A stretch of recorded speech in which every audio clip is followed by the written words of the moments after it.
Welcome, guys, back to the I Love Wrestling podcast. I'm your host, as always, Justin Woolwine, and today we are welcome with TNA superstar Eric Young. How we doing, man? We're doing really good, man. How you doing, Justin? Yeah, I'm very excited. This is one on a long list of TNA guys that I've had on to have on the podcast. So I'm very excited to have this one in the bag, so to speak. Awesome. I want to start off hot, where TNA just had the biggest pay-per-view probably in its history, Bound for Glory. You were in the Call Your Shot Gauntlet. Tell us what it was like to be a part of that pay-per-view, the big event, and what that match was like for you. Yeah, I mean, an honor to be part of that, and I've been saying it in the interviews over the last couple of weeks is like, TNA having its biggest crowd in company history when we're not even on like a large scale network at this point. It's just so grassroots, and a thank you to the wrestling fans and people that have supported it through the tougher times, and even supporting it now, and new people that are finding it, and it's just such an exciting time for pro wrestling and an exciting time to be part of TNA wrestling. It's my home. It's where I've wrestled the majority of my career and will always be my home. No matter where I go or what I do, I owe the company a ton. And to be there and be in a match of any kind at Bound for Glory is always cool. But being part of this history-making event, and the whole show. I mean, I watched the majority of it. It was just start to finish, knocked out of the park, and it's just cool to be part of something like that. One of the winners of that, I've also had on the podcast, Frankie Kazarian. Amazing interview, amazing guy. But during the interview I had with him, he discussed being referred as the king of TNA. How does that make someone like you feel being a former world champion? Yeah, a lot of people got a lot of things to say, and he's never been a world champion. And I think I hold the most in-ring time ever in the history of TNA. I think I have the most matches. I think I just passed James Storm pretty recently for the most matches ever. So he can call himself whatever he wants, but I mean the real reals know the truth. 100%, 100%. Speaking, I guess, of TNA originals, AJ Styles just, kind of announced he's having his final run this year, 2026. Who knows what that entails? Would you like to be one of the guys on that stop for him before he hangs up the boots? Oh, I mean, 100%. I would pay him. I don't imagine I'm going to be on that list. But what is cool, and I've said this in other interviews, and it's the absolute gospel truth, is that as good as AJ is as a professional wrestler, and I would say he's probably on my bell to bell Mount Rushmore of best to ever do it. Hmm. Um, he's an even better person, and he's the exact same person as he was when I met him in 2004. Kind of, quiet hillbilly sitting in the corner having the best match on every show. Like just an unbelievable person, unbelievable friend, unbelievable father, unbelievable husband, just good at everything he does, and honored to call him my friend. I don't think I'll make that cut, and I don't think I'll make that list. But I'd be honored to be on it. And just as honored to be in the building to watch it happen, So I'm hoping that he at least gets one more in TNA. The partnership is such a cool thing in pro wrestling right now, and most of the affiliation is with NXT, but it is a WWE deal, and both companies are kind of working together interchangeably. So it is something that could be done. Obviously, he appeared on our pay-per-view. He didn't wrestle yet. But I mean, I think everyone, including him, is hoping that he gets one more to kind of close the book on this, because this is such a huge part of his life as well, and his story. So yeah, here's to hoping, man. Like I said, I don't even imagine I make the top 100, uh, but I would love to say that. I would love to be on that list.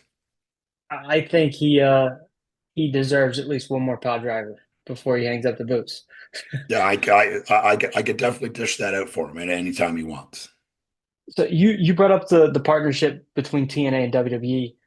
As somebody who's been a part of this regime of TNA and then the original regime of TNA, is it something that you ever thought possible? And how does it feel to actually get to see it come to fruition? Yeah, I mean, as a person who's worked in both places as recently as a few years ago, I could tell you, if you told me 4 years ago that it was going to be a thing, I would have said you're a liar or you're insane or both. Yeah. And the truth is it's pro wrestling and you can never say never. And it's been amazing, man. It's just such a cool thing. And I think about the possibilities. The truth is this is just it's in its infancy and it is growing and it's becoming better. And both sides are realizing that there's benefits to working both ways. And this is just the start. You could do the fantasy booking in your head. There isn't a limitation what could go on. I'm not saying that Eric Young is going to show up and challenge the United States champion next week, but it is He could. possible.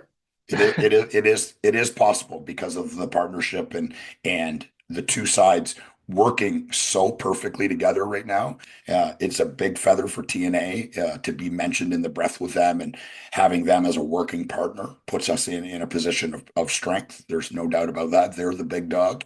And I'm not saying anything that anyone doesn't know. So it's such a cool thing, just to be part of what's happening in wrestling right now. It's like we're living history, like really mind-bending history that people 5 years ago said would never happen.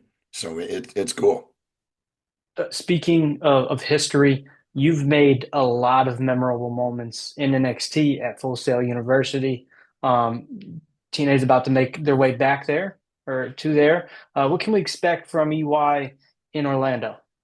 Yeah, it's cool to be there because that was, the start of my WWE journey, and made a tons of great memories in that building. And I keep telling people on social media, if there's tickets, you need to get them now. It's not a huge building, and they're going to be sold out, and you're not going to be able to get in. So don't wait. If you're listening to this and you're thinking about maybe going, you better get them because it's just not a big building. It doesn't matter how many people want to come; they can only put so many inside. Coming off the biggest pay-per-view of the year, it will be sold out every night. There is not a doubt. It might already be sold out. Um, so yeah, if you're listening to this and you're on the fence, get them. They're not that much. You're not going to find that kind of entertainment for that price. 3 hours of it, anyways. So go and enjoy. And if you don't enjoy, you can message me and I'll refund you the money if you don't like it. Do you have any expectations for what your trip there might look like? Yeah, I don't look too far ahead, man. I'm doing this interview right now, and then after this, I'll probably have something to eat. And that's Okay. it. And I've kind of always been that way. I don't look very far ahead. I don't look backwards. I live in what I'm doing right now because this is the best thing to ever happen to me until an hour from now when I'm doing whatever it is that I'm doing. So yeah, I don't put a lot of thought of that, and just in not just wrestling and in almost everything I do. I kind of just live in the moment of what's happening right now, and don't, because the truth is you're setting yourself up for disappointment. And whatever I do, it'll be awesome, and it doesn't matter. I don't have any control over any of that, so I just show up on time, ready to work, and do the best that I can do. I like that mentality. I think the world would be a lot better if a lot more people had that mentality. Yeah, there's a Uh, lot less stress for me, that's for sure. I know my definitely. beard's gray, but I have very little stress. So, I mean, speaking of something that might have been stressful, if we look back at this year, you had the dog collar match with Steve Macklin, which could easily, be considered as a match of the year candidate. What was that match like for you, and do you feel it helped elevate both yourself and Macklin? Yeah, I mean, I think it did two different things. I think one, and I think people that know this, it didn't change, but because of my accelerated age or whatever, people think that maybe I can't do what I need to do, and I prove then Mhm. that whatever needs to be done, I can still do it, and I can do it at the highest level possible with anybody. Um, and for Steve, like that's a feather for his cap, winning that match and having this memorable dog collar match, and he's bleeding all over the place, and like that's things that people remember. And the coolest thing as a friend of his is I'm watching him build his equity in real time. And he wants it all right now because we're all like that. But I keep telling him it's not, there is no destination. Mhm. There is no end point to this until you retire. And I hope that's for him not a long, long time from now. It's building that equity with people that watch this and building that equity with people that write the show and the company. And the more you prove that you can do it, the more you'll be asked to do. And that's the secret sauce, I think, for doing this at a high level and doing this for a long period of time. And that's a big feather for him. And I was happy to be part of it for him because he's a great guy. He's a great wrestler, and I wish him nothing but success.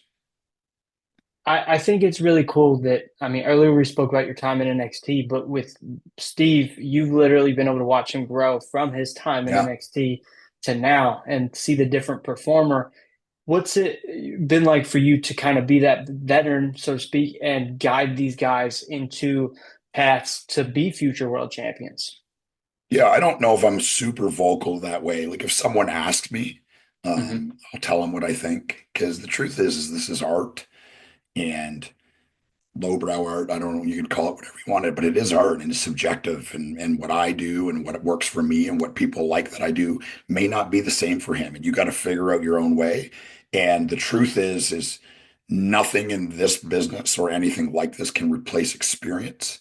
And good, bad, and indifferent. Like if you have a bad match, well, then you learned, that thing that you did or you tried to do tonight, that didn't work for you.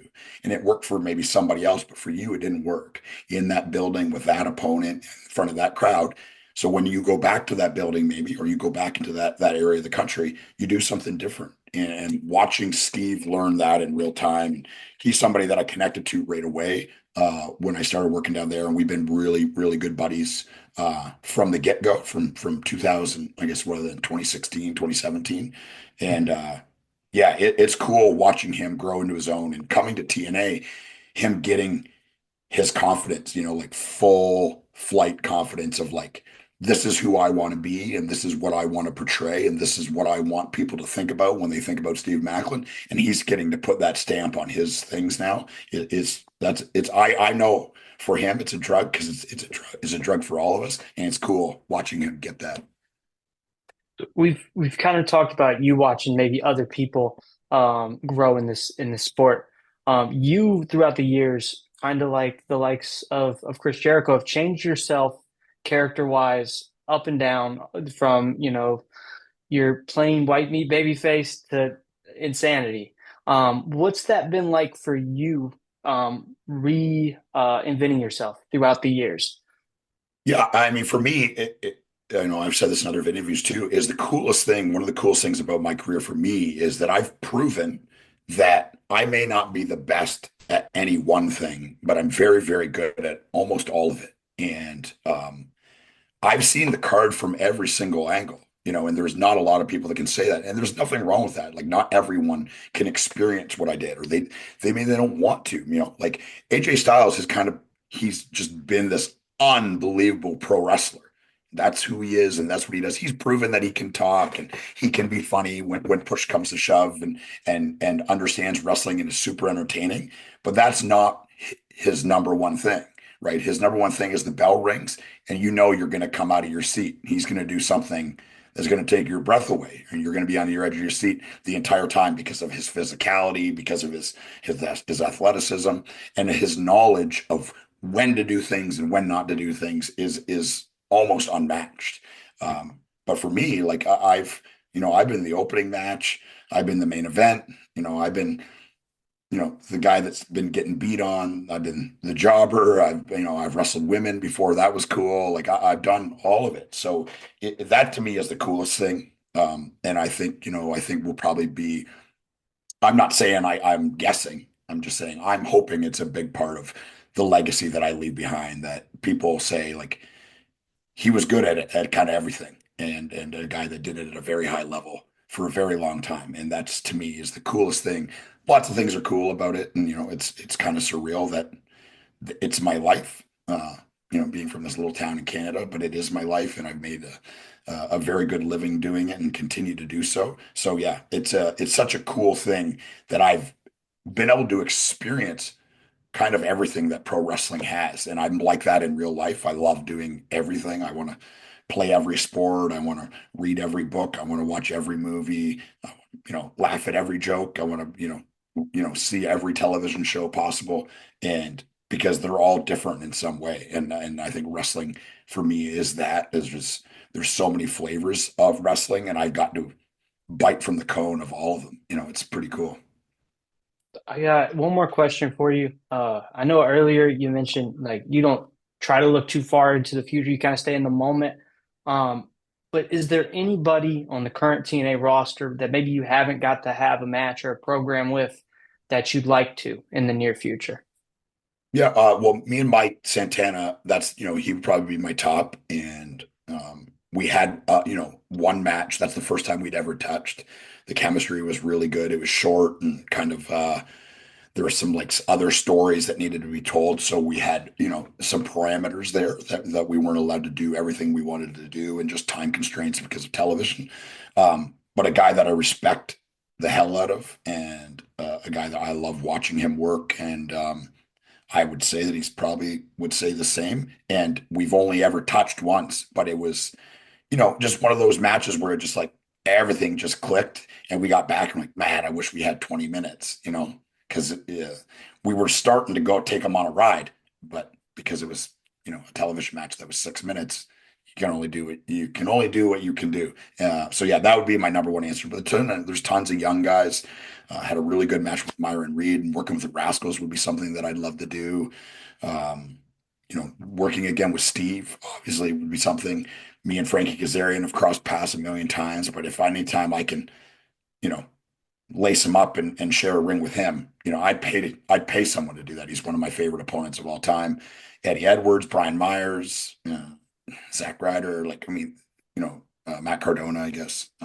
Yeah, the list is long, man. Yeah, the list is long. Somehow there's all these people that I haven't worked with, and I've been doing this forever, so it's wild. Love it. It leaves the door open for anything to happen. Um, Eric, thank you so much. Thanks TNA for the time.